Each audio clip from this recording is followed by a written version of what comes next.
All right. So thank you, Dr. John Erb, for taking the time today to have a discussion with us about your experiences with eConsult and your success this year, becoming one of our top eConsult senders within the Southeast. Just for us to get started today, I want to share a little bit about your progress and history with the service. So from our records, we can see that you joined in April of 2016, so right about when the program started for us here in the Southeast. And since then, you've sent a grand total of 414 e-consults, which is a fantastic use of the service. But what really caught our attention was for the past year, for the 2022 to 2023 fiscal year, you sent a grand total of 95 e-consults, which got you in our top sender list for the first time, but also placed you among the top 50 e-consult senders for physicians and PCPs wide. That number, we're looking just over 5,000 to 6,000 providers in the province. So fantastic work being done on your part. So to get started, we'd like to know how you got started with the eConsult service. I think I got started probably before 2016 using Telederm. And that was sort of serendipitous. At some point, I got Dr. McSween's email, dermatologist in Kingston. Yes. And a couple times I sent her some emails with questions, and then, or maybe just sent her a fax and tried to attach some photos. And then she sent a note back saying, well, I'm only doing this on teledermatology, and I didn't have a clue what teledermatology was. So then we found out, we got set up for that. We bought the special camera for dermatology and started using that, and it was a good service. And then I think at a continuing professional development day, somebody stood up and made an announcement about eConsults. And so I thought, oh, this looks great, signed up for that. So I think the dermatology part probably started, I don't know, 2011 or 12, maybe not that early, and then started using eConsults and then sending the dermatology consults through that as well. So it almost seemed like a bit of word of mouth. I didn't, I don't recall a global announcement about it. And if I hadn't been at that CPD day, I may not have found out for another year or two. I don't know. Yeah, but I've been obviously very happy with it. That's great to hear. And honestly, we hear that a lot of people started for the interest of dermatology. It's our top use specialty in the Southeast and province wide. And Dr. McSween being one of our very active dermatology respondents here in the Southeast as well. So not surprising that was the path that led you to eConsult, but interesting to hear that you found out about it through a CPD date so early on. Yeah.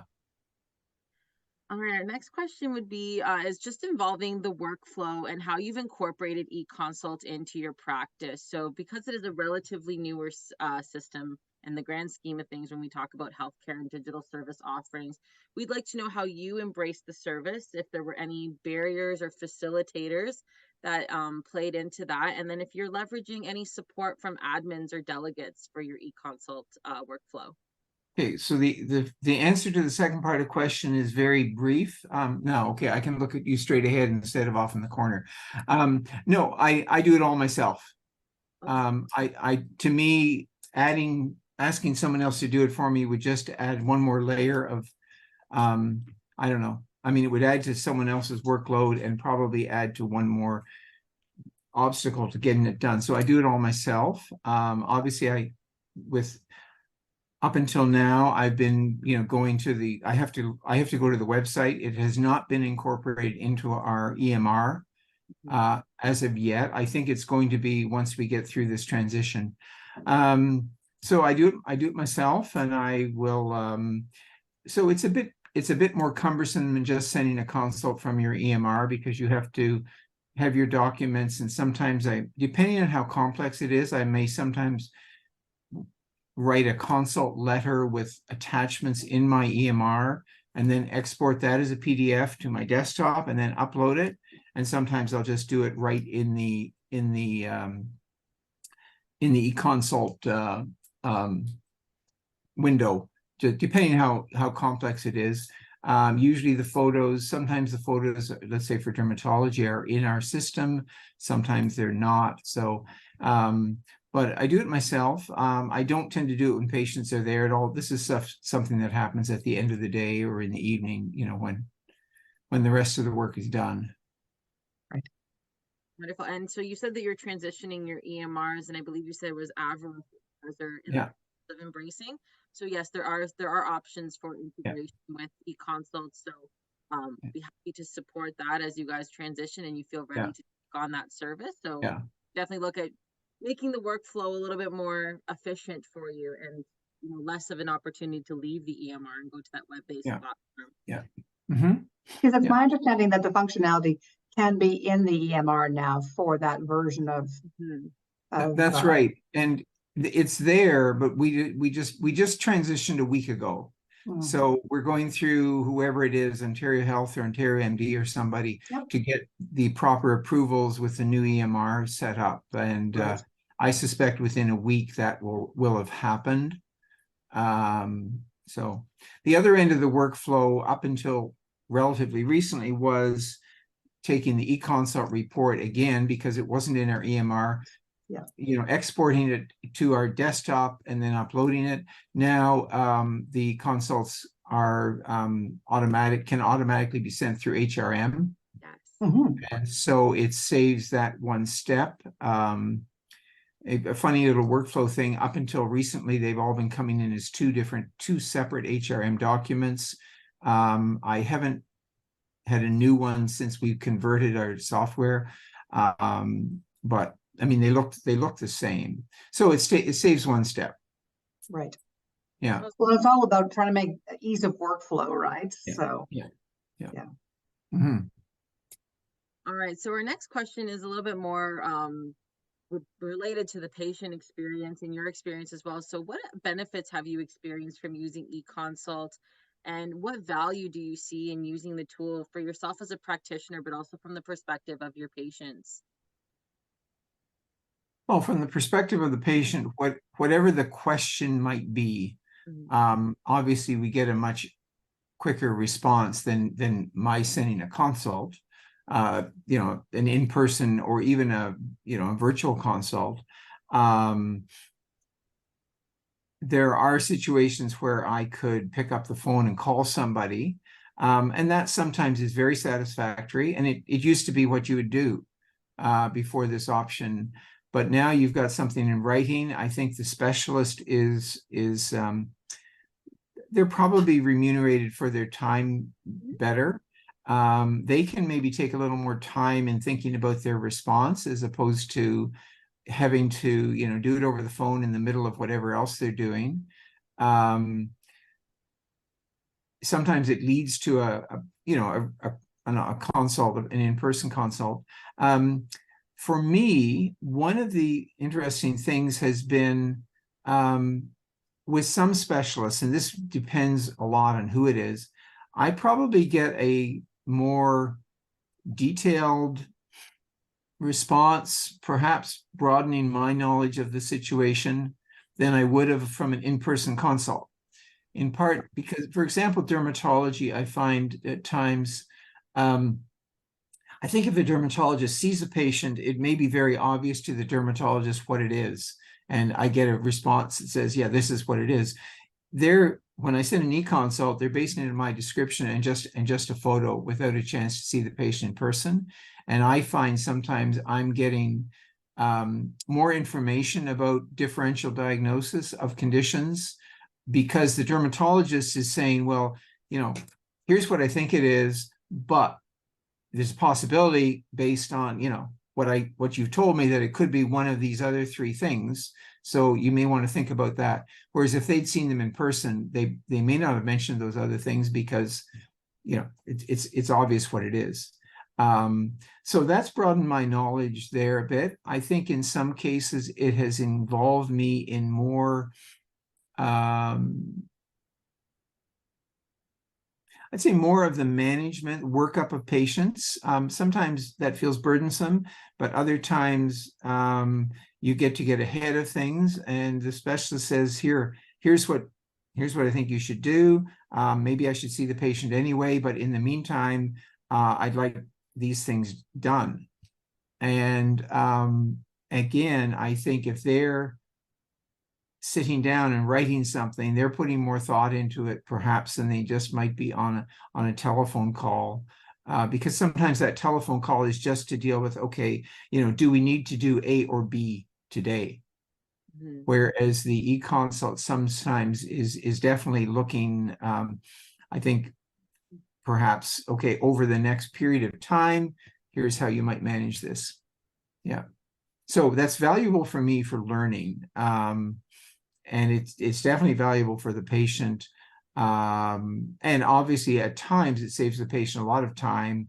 It saves them travel, etc. Wow, that's wonderful. Thank you for sharing.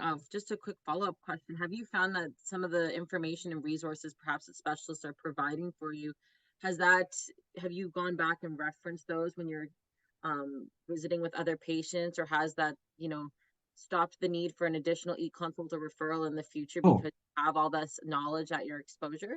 yeah, yeah. And occasionally several specialists will they'll do the eConsult reply. Well, one in particular in neurology, and then will attach some additional documents that don't have a patient name on them.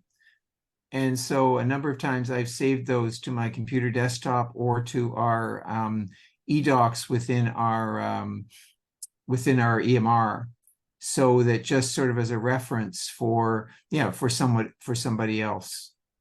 Yeah, and other times I will just I might be seeing someone and I'll remember, okay, someone else said the same thing. I'll go and it gives me a chance to go back and look it up.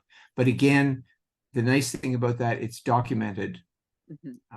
It's not just in my memory. Yeah. So there's definitely, I think, benefits for the next patient as well, or someone that you might be seeing later. Yeah. That's fantastic. My next question has to do with, how do you identify a potential e-consult? So a patient is in your office or you're having a virtual visit with them.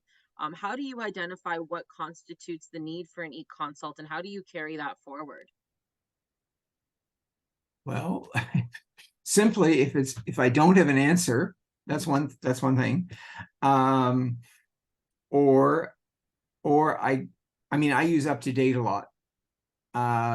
When patients are there, or I look something up and I get some advice that either seems too complex or perhaps conflicting thoughts, and I feel, okay, this is great, this is written by some some experts, maybe I need to speak to someone local and just say, okay, is there, what can I do about this?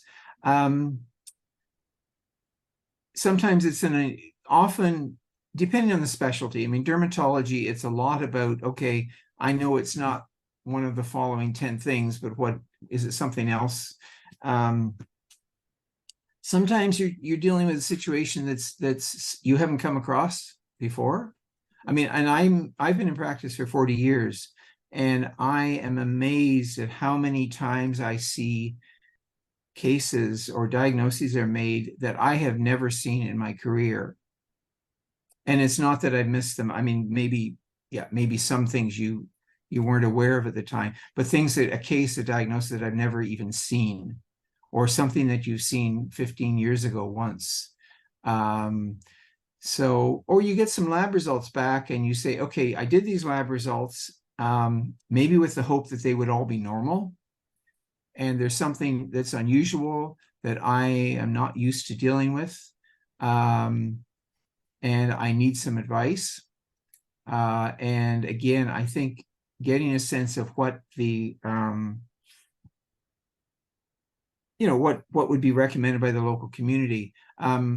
UpToDate often assumes that there's unlimited resources available, that you can get an MRI next week, whatever. It's written from a very American standard, and that's not always the case. So it's just getting another voice that says, okay, here's what's realistic to order, and so on.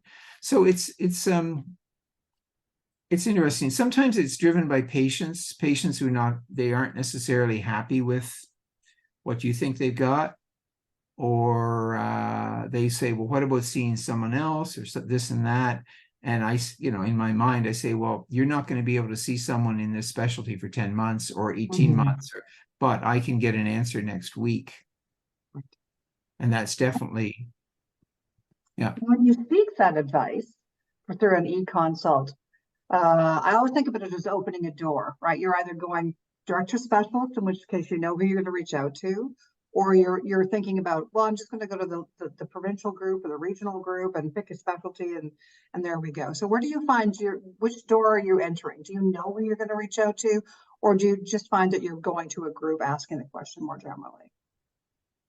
Some of the groups you can't choose. I think GI right now is you just get a GI consult. Right. I'm not sure about, that's the one group anyway. I'm not sure about nephrology.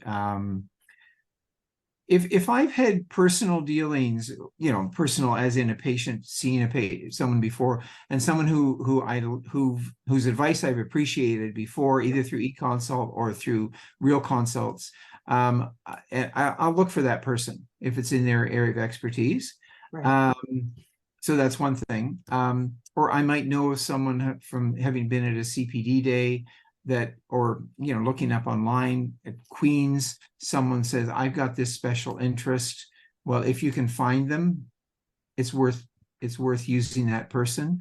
I find in general, responses I get locally, and I think are a little more helpful. I find the further away you're going to get that answer, it becomes more and more like you might get from a textbook. I don't know. I think there's some specialists. I think there's some community building that can occur through this, that I feel I've developed relationships with some specialists just on paper that I would not have had the same ability to just by sending consults, because I try to send thoughtful consults, like indicating that I put some time into this, and here's where I'm stuck, or here's, so I think some specialists acknowledge that in their responses, that you've done 90% of the work up here already, right. Or yes, just carry on with what you're doing. So that's affirming. I'm getting sidetracked on the answer there. You were asking about how do you choose? I think if there are people who you've had good service from in the past, you keep using them. Okay. And if there are people you haven't had good service from, you hope the case doesn't get assigned to them. Or if it does, you just take the advice you can get and go, go there. I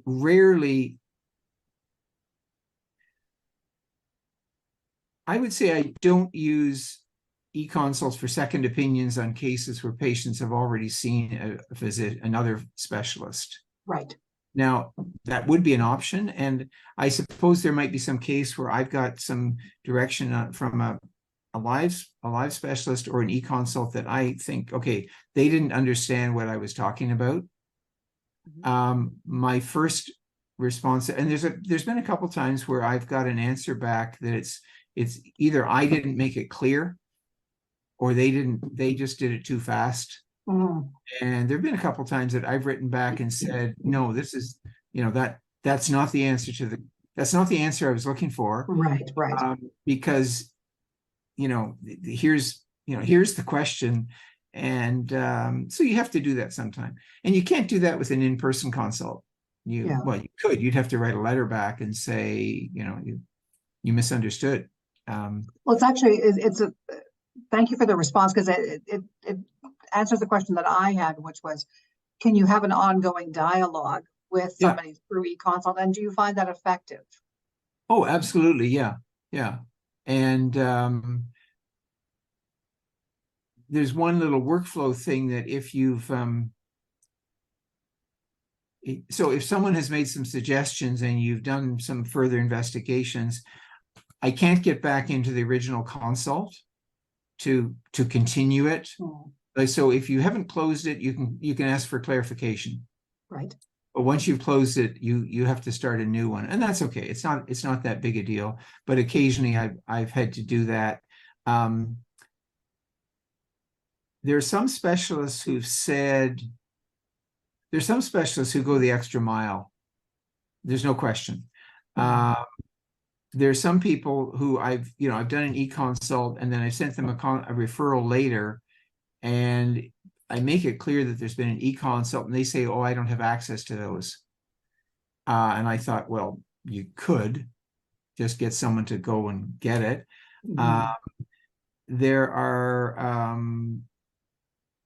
Jeff Yaw in orthopedics. Mhm. He actually, like when I send him requests on spinal cases, he actually doesn't just look at the reports. He looks at the images. And he references that. And I believe that's what he does. He doesn't just look at the report. Whereas some other specialists will not do that, or they'll say, well, I don't have access to their old labs, so I can't, other than what you send me. So maybe that person who doesn't dig as deep, I'm not going to use as much again. Right. Or I know that I have to send them more information from my files because they're not going to chase after the information other than what's in the initial thing. Yeah. Yeah. Helpful. Thank you. Alrighty. And then the next question I have for you, Dr. Erb, is how would you describe eConsult to another provider? And is there any advice or recommendations you would like to share with them as they begin the process of embracing eConsult? Or perhaps someone has used it in the past, they've stopped for a while and they're trying to get back into it. How would you kind of promote or share your insights on why they should get back into that avenue? Okay. I'm not sure why someone would stop using it if once they found out that it worked. I think the merits are it gives you quick feedback from reputable leaders, clinicians, for that help you in your patient management, and you're not waiting a long period of time. You've got documentation, and I don't see any. It's a win-win all round. So, I don't understand why, if there are people who are not using it regularly, Mhm. I'm not sure why they wouldn't. Yeah. So sorry, you're muted. All One of right. Very you succinct response. pardon? I said that was a very succinct response and Okay. on All point. right. Okay. Thanks. And a common consensus that we get from people who are high users such as yourself, they say if once you found that it works for you, they can't imagine why they would stop. So it's just good to Yeah. hear that message echoed again. Yeah. Yeah. All right, so those are all the questions that I had prepped for us today. Danielle, do you have any additional follow-up questions for Dr. Erb today? Not specifically. Are there other things you'd like to share, Dr. Erb, in terms of your experience? No, we talked earlier about workflow issues. I appreciate the fact that there's some reimbursement for doing eConsults. Mhm. It's not a huge amount, but if I were to just send that physician a fax with a question, I don't get paid and they don't get paid. Mhm. If they just write a note. Whereas this way it's acknowledging that it is work, Yeah. and you put some effort into it. And even though it's still paid less than a minor office visit, there's some recognition, I think, and I think that's reasonable. I think you could argue that maybe it should be more, but anyway, that's I'm not doing it for that reason. Mhm. Um, what else about it? Well,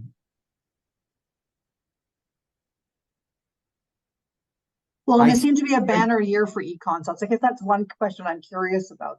Yeah. This was your biggest year as a sender, almost 100 eConsults this year. So was there something specific that really led to that increase in activity, or?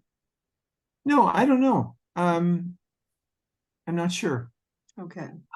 I am definitely aware. I mean, we're seeing more patients with more complexity, but that's across the board in most practices. Yeah. I think some of that may come with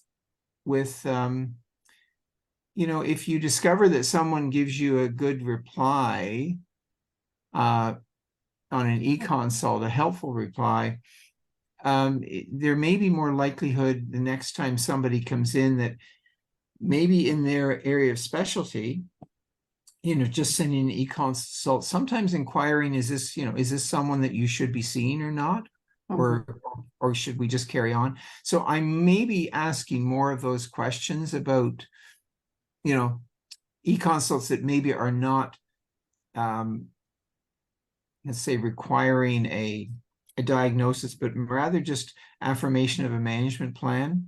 I don't think it's insecurity due to my age. Although it's interesting, two of the top eConsults are from our group, and both of us are near the end of our career, Brian Hart and myself. Yes. But other people in the top are not at that point. So I'm not sure why. It may be to do with more virtual visits as well. Not seeing people in person, and hard to know. I would probably have to go back and look at every eConsult and say, well, was there something about this, that at one point this year we had a number of new patients in the practice, and I think some of those perhaps generated some more eConsults. Hard to know. All right. Yeah. All right. Well, Doctor, once again, thank you so much for agreeing to talk with us today and Sure. Okay. regarding eConsults, your experience, some very valuable feedback. Thank you. And I'm sure the information you shared will be appreciated by other practitioners as well throughout the region, as well as the province at large. So once again, congratulations on being a top sender in the Southeast, and hopefully we see your name on this list again next year. Okay. Well, thank you. Okay. It's been nice talking with you. All right. Have a great day. Great. Bye-bye. Bye-bye.